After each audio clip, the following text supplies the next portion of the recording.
نحمده ونصلي على رسوله الكريم أما بعد প্রিয় মুসলিম রোজাদার ভাই ও বোনেরা, আমাদের যে সমস্ত কারণে রোজা ভেঙে যায় এটা একটা গুরুত্বপূর্ণ বিষয়।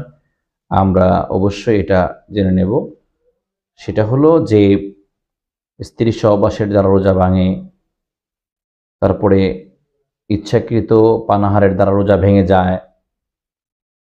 যদি কেউ ভুলবশত না মনে নেই, একদম নাসিয়া মানসিয়া ছিল, এমন অবস্থায় পেট ভরেও খেয়ে ফেলে, তাতেও রোজা ভাঙবে না। কিন্তু মনে রাখতে হবে, মনে পড়ার সাথে সাথে এটা ফেলে দিতে হবে। আর মনে পড়ার পরে যদি এক লোকমাও খায়, তাহলে কাজা কাফারা দুইটাই ওয়াজিব হয়ে যাবে। এজন্য বড় সাবধান যে ইচ্ছা করে পানাহার করা যাবে না, এর দ্বারা রোজা ভেঙে যাবে, কাজা কাফারা উভয়টা চলে আসবে। সহবাস করলে কাজা কাফারা উভয়টা চলে আসবে। আরও একটা বিষয় আমাদের জন্য লক্ষণীয়, আমরা দেখা যায় অনেক জায়গায় রমজান মাসে বিভিন্ন দোয়ার আয়োজন হয়, সেখানে আগরবাতি ব্যবহার করা হয়।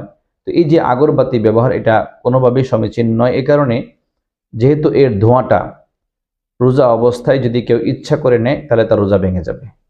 এজন্য এর আগরবাতি ব্যবহার থেকে বিরত থাকা, এটা আমাদের কর্তব্য। তবে কেউ যদি রমজান মাসে রোজা রেখে সুগন্ধি ব্যবহার করে, এটা দোষণীয় কিছু নয়, রোজার কোনো ক্ষতি হবে না।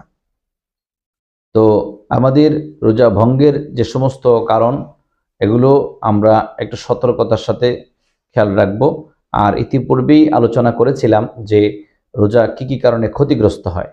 সরাসরি ভেঙে যায় না, কিন্তু ক্ষতিগ্রস্ত হয়, রোজা মূল্যায়িত হয় না আল্লাহ পাকের কাছে। তো সেগুলো আমরা লক্ষ্য রাখবো এবং রোজা ভঙ্গের যে সমস্ত বিষয়গুলো আছে, এগুলোর দিকে খেয়াল রাখবো।